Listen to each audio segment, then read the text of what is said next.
नहीं है कोविड की तरह से, तो जिसका जाता वही समझता है। तो मुझे बड़ा दुख हुआ। मैंने सोचा कब सरकार बोलेगी, कब का होगा, तो इससे पहले मैंने ये काम करा दिया और आगे भी कराऊंगा। अभी तो आपको कोई फंड भी नहीं मिला होगा? कोई दिक्कत वाली बात नहीं है, मैं अपने पास से करा दूंगा। जी जी जी जी जी, ये मेरी वजह से किसी की जान न जाए। कल को ये ना बोले भाई प्रधान बनने के बाद में भी इसने कुछ नहीं कराया। बहुत अच्छा लगा आपको।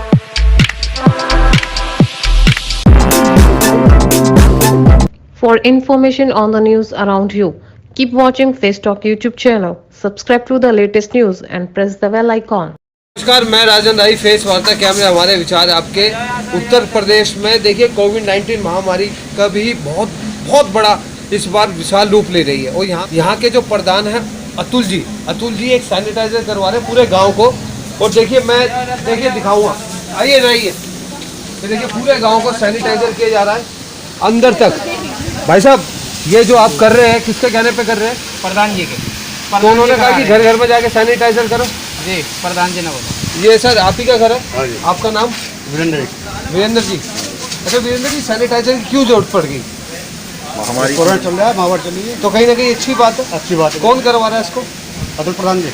अच्छा, प्रधान बनते ही वो अपनी जिम्मेदारी निभा रहे हैं, शुरुआत कर दी। देखिए प्रधान बनते ही अपनी जिम्मेदारी की शुरुआत उन्होंने कर दी। गांव को सैनिटाइजर करवाया जा रहा है, इसलिए कि कोई भी कोविड-19 से इसके जाल में ना फंसे, क्योंकि कोविड-19 एक बड़ी महामारी बीमारी है, इससे बच के रहे। मैं कैमरामैन से कहूँगा कि दिखाया जाए, एक नहीं 2-3 लोग यहाँ लगे हुए हैं, उधर भी लगे हुए हैं। इंडिया सैनिटाइजर के 2 कर्मचारी यहाँ लगे हुए हैं, तुलसी ने लगाए हुए हैं। भाई साहब हमारे साथ हैं। भाई साहब आपका नाम? प्रेमपाल जी। पूरे गांव को सैनिटाइजर किया जा रहा है, कौन करवा रहा है ये? तो इसमें कहीं ना कहीं गांव सुरक्षित है, सेफ है, सैनिटाइजर होना चाहिए ना। देखिए वो भाई साहब सैनिटाइजर कर रहे हैं। सलमान जी, किसने बोला आपको ये सैनिटाइजर करने के लिए? प्रधान जी ने, अतुल जी ने, पूरे गांव को। तो घर घर जाकर सैनिटाइजर कर रहे हैं। देखिए सलमान अपना पूरा कर्तव्य निभा रहे हैं, और जो कर्तव्य दिया है वो दिया है इनको अतुल जी ने कहा कि पूरा गांव सैनिटाइजर होना चाहिए। गांव का क्या नाम है? शाहपुर फगोता। पूरा गांव सैनिटाइजर हो रहा है। बहुत बढ़िया, बहुत बढ़िया। फगोता गांव में आ रहा था, आज के खास मेहमान से मिलवाने के बारे में उनकी एक प्लस पॉइंट मैं आपको बता दूं। जब मैं गांव में आ रहा था तो मैंने देखा कि गांव में 2 युवक सैनिटाइजर कर रहे थे। मुझे लगा शायद सरकार की तरफ से आदेश आया और सरकार उनसे करवा रही है, क्योंकि मुझे अभी तक कहीं भी सैनिटाइजर होते हुए नहीं मिला। मैं आश्चर्यचकित हुआ, उनके पास गया, मैंने उनसे पूछा कि ये सैनिटाइजर कौन करवा रहा है। तो उन्होंने कहा कि ये सैनिटाइजर सरकार नहीं करवा रही, मिस्टर अतुल जी जो नवनिर्वाचित प्रधान बने हैं फगोता गांव से, उनके अधीन हो रहा है, उनके अंडरटेकिंग में हो रहा है। तो गांव वालों से पूछा, मैंने कहा ये आपको अभी प्रधान नए प्रधान बने, अक्सर लोग वादा करके भूल जाते, वो तो अपने वादे पे कायम है और अपनी जो वादे करते शुरुआत कर दी। तो गांव के लोग भी खुश थे। अब मिलवाता हूँ जो शख्स काम करवाने की स्टार्टिंग कर दी है गाँव में, जिसने संकल्प लिया है उस युवा ने कि मैं गांव को आदर्श गांव तक लाऊंगा और गांव का नक्शा बदल दूंगा, गांव में जितना डेवलपमेंट परिवर्तन होगा वो होगा। आइए उस नव युवक से मिलते हैं और जानते हैं कि किन किन मुद्दों पे गांव में काम होगा। श्रीमान जी, सबसे पहले तो आपको बधाई।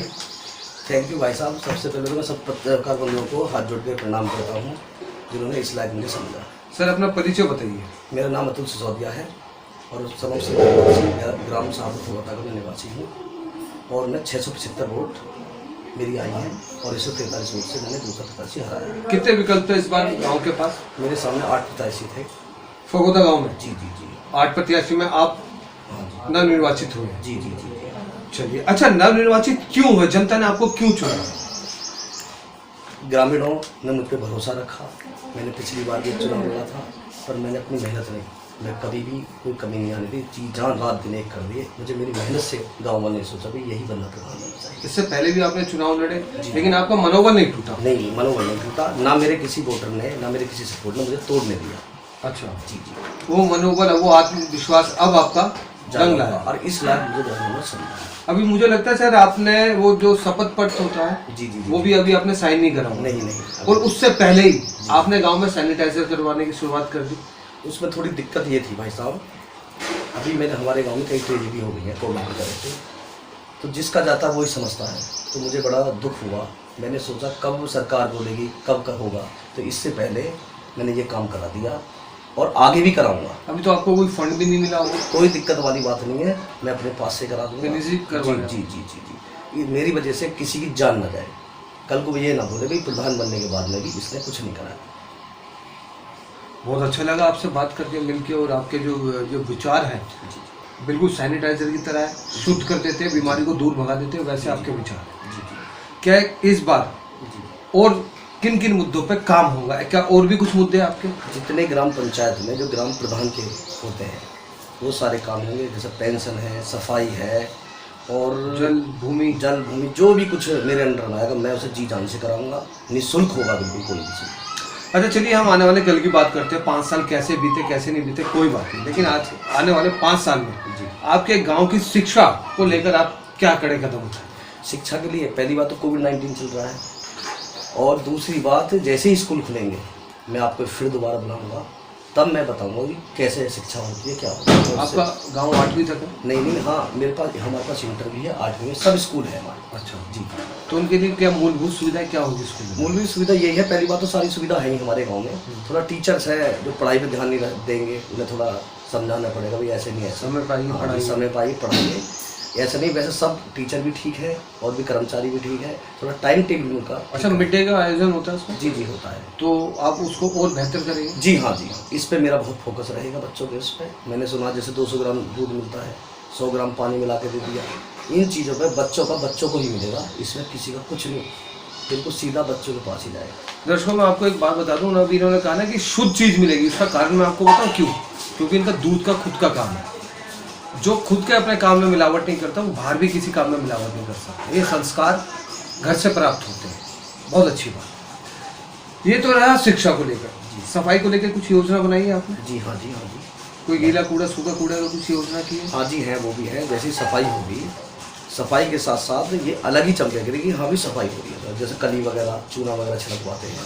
मेरा कहने का मतलब है ग्राम को मुझे बहुत सहयोग मिलेगा, उस सहयोग के साथ साथ मैं सब कुछ सफाई अच्छी तरीके। अभी कितने कर्मचारी हैं? हमारे अभी 1 कर्मचारी है। तो उसको बढ़ाया जाएगा? उसको अगर पहली बात तो अगर मुझे मिलेगा तो ठीक है, नहीं मिलेगा एक्स्ट्रा हम निजी भी नहीं तो सरकार को उसमें सफाई का फंड आता है, उसके थ्रू लगाई जाएगी। कुछ सूखा कूड़ा गीला कूड़ा अलग किया हो जाएगा? हाँ जी।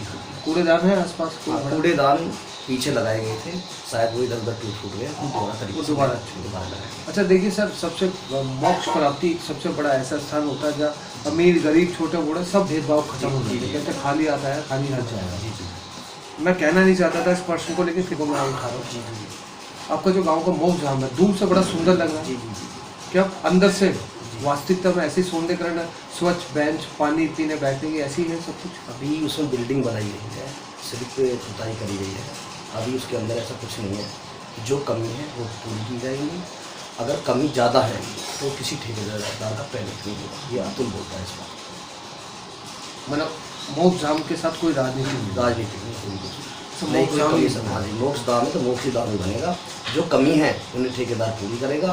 बेंच अभी उसके अंदर बिल्डिंग बनी हुई, अभी ऐसा बहुत काम रह रहा है उसमें। तो ये आप आज घोषणा करते हैं जी कि मोक्ष धाम जो होगा सच में मोक्ष धाम ही होगा। अगर इस पर कोई राजनीति भी करेगा तो बर्दाश्त नहीं है, बर्दाश्त नहीं।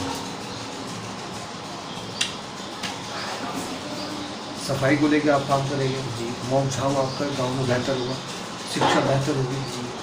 क्या इस बार आपके गांव में नौजवानों को खेल का मैदान भी मिल सकता है? यस, पहली बात तो हमारे यहाँ है। दूसरी बात राज्य सरकार का तो पैसा आ चुका है, सेंट्रल गवर्नमेंट का पैसा आया नहीं है, उसे मैं अपनी तरफ से भाग दौड़ करके उसे भी जल्दी से जल्दी लाने की कोशिश करेंगे और एक बहुत अच्छा बहुत सुंदर हमारा स्टेडियम बनेगा। आयुष्मान भारत के लिए भी आप कुछ करेंगे? जी यस, कुछ कार्ड बने हुए हैं हमारे यहाँ, तो कुछ कार्ड ऐसे बने हैं जो पात्र है, कुछ अनपात्र है, ठीक है।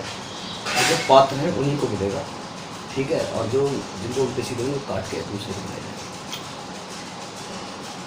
गरीब आवास योजना के लिए क्योंकि आपके घर में मैं देख रहा हूँ कि आपके घर के आसपास अभी मैं गाँव में घूम रहा था तो कुछ कच्चे पक्के मकान जी हैं। जी जी तो उनके लिए आप कुछ ऐसा सिस्टम करें कि एक जो सब्सिडी मिलती है सरकार की 1,20,000 रुपये वो आपके द्वारा मिलने लोगों को जरूरतमंद में मेरा कहने का मतलब ये है जो भी सरकार से जिस संभव भी लाभ जो मिलेगा, योजना मतलब होगी जो वो भी मिलेगी। योजना है, सबसे पहले मैं उसमें रुचि रखूँगा लाने के लिए। सिर्फ मकान नहीं है कुछ कहने का मतलब ये मैं अपनी तरफ से ये नहीं चाहता कि कोई आदमी मेरी वजह से परेशान है। अच्छा पेंशन को लेकर लोग नाराज हैं। हाँ जी पेंशन के पिछले उसमें परेशान थे, फिर मैं समाज सेवा कर रहा तो मैंने काफ़ी पेंशन लगाई है। अब तो खैर मैं गाँव में सेवा करने का मतलब है, अब तो और से और ज़्यादा पेंशन। अच्छा राशन कटौती को लेकर भी लोग नाराज हैं। जी। मानते हैं इस बात जी को? जी जी कहते हैं कि कई वो कहना है कि हमारे राशन कार्ड है राशन नहीं मिलता, राशन मिलता तो उस वक्त कटौती की जाती है। इस बात में वास्तविकता है? ये पहले था, जब से खुश है कोई इसमें अब कोई धन्यवादी नहीं। कोई धन्यवाद मतलब आपका टोटल मिला के जो मैं निर्णय निकालता हूँ आपका ये कहना है कि गांव में जो भी समस्या होगी और जो आपके अधीन आती है वो पूरी होगी और जो नहीं आती उसके लिए आप प्रयास करेंगे, चाहे आपको मुख्यमंत्री के पास जाना पड़े चाहे प्रधानमंत्री के पास।